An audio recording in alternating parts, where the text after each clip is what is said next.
কপালে নাই ঘি তো হবে কি সে হাল হয়েছে আমার সঙ্গে। তো চলো পুরো ভিডিওটা দেখবে, তারপরে তোমরা বুঝতে পারবে। শুভ সকাল বন্ধুরা, সকাল সকাল একটা ব্লগ ভিডিও নিয়ে চলে এসেছি তোমাদের জন্য।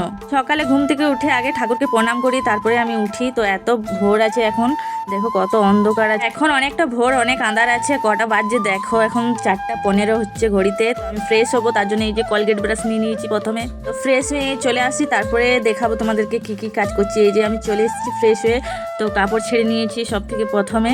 তারপরে কি কি করব সেগুলোই তোমাদের সঙ্গে শেয়ার করব। তো চলো বন্ধুরা। তো শ্বশুর বাড়িতে যে নিয়মগুলো থাকে সেই নিয়মগুলাই আমাদের মতন মেয়েদেরকে ফলো করে চলতে হয়। তো আমার শ্বশুর বাড়ির নিয়ম হচ্ছে সকালে ঘুম থেকে উঠে কাপড় ছেড়ে ফ্রেশ হয়ে এই যে প্রথমে মাড়ুল দিতে হয় গোবর দিয়ে। তো দেখবে তোমরা, চলো। তো এই যে টিপ করে প্রথমে জল নিয়ে নিয়েছি এক বালতি, আর একটা ঘটি আছে। তারপরে নিয়ে নিয়েছি এই যে গোবর। এটাই হচ্ছে মেন আমাদের বাঙালির সকাল ঘুম থেকে উঠে। তো এই যে আমি মাড়ুল দিয়ে দিচ্ছি। আমার মতন কে কে কোন কোন দিদিরা মাড়ুল দাও সকালে উঠে আমাকে বলবে একটু কমেন্টে। তারপরে চলে যাব বাইরে। তো দেখো এখান থেকে ওই যে আকাশি ঘরটা দেখতে পাচ্ছ তোমরা, ওই ঘরটা আমাদের ঘর হচ্ছে। তার আগে একটা হরি মন্দির আছে, ওখানে দিয়ে আসবো, তারপরে ওই ঘরটা দেবো। তারপরে চলে এসেছি আবার আমার ঘরে।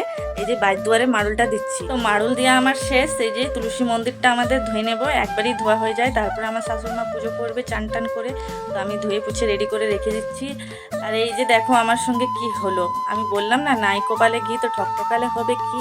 তো এই যে রিং লাইটটা নিয়ে আমি ভিডিও করি বন্ধুরা, এটাও ভেঙে গেল, কোথায় ফোনটা রাখবো। যাই হোক বাদ দাও। এই যে রান্নাঘরে চলে এসেছি। প্রথমে এই যে ঝাপসাটা উঠিয়ে দিই। আমাদের এই যে নতুন ঘরগুলোতে এখন জানলা কপাট কিচ্ছুই হয়নি। আর আমার যে গ্রিন টি শেষ হয়ে গেছে, তো কালকে রাতে আমার বর নিয়ে এসেছিল এই যে গ্রিন টি আছে, এক প্যাকেট খেয়েছি। এখন এক প্যাকেট খেয়ে অনেকটা সুবিধা মনে করেছি। তারপরে দুটো মধু নিয়ে চলে এসছে। আর এইদিকে আমার বর চেষ্টা করছে যে রিং লাইটটা ভালো করবো কি করে, আমার তো স্ট্যান্ড নেই, কি করে ভিডিও করবো বন্ধুরা।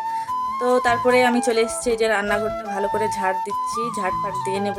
রিং লাইটটা আমার ভেঙে গেছে, প্রচুর কষ্ট হচ্ছে, ফোন রাখতে জায়গা পাচ্ছি না। আর আমি ফোনটা একবার ভেঙে ফেলেছি, আমি মানে একটা জায়গায় রেখে ভাবছি ভিডিওটা শ্যুট করব, সেখান থেকে পড়ে আমার ফোনের স্ক্রিনটা একটু ভেঙে গেছে, খুব খারাপ লাগছে।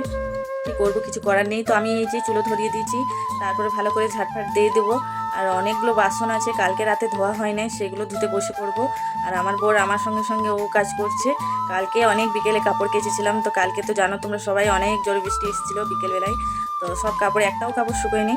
তো ওই জন্য সকাল মানে কাল রাতে কাপড়গুলো উঠে বালতিতে ভরে সব রেখে দিয়েছিলাম। তো সকাল সকালে এই যে মিলছে আমার বর কাপড়, আর আমি এখানে ঝটপট করে বাসনগুলো সব ধুয়ে নিচ্ছি। আমার বর হাতে নাতে অনেক কাজ করে দেয়, আমাকে একা করতে দেয় না, কারণ জানে আমি অসুস্থ থাকি সব সময়।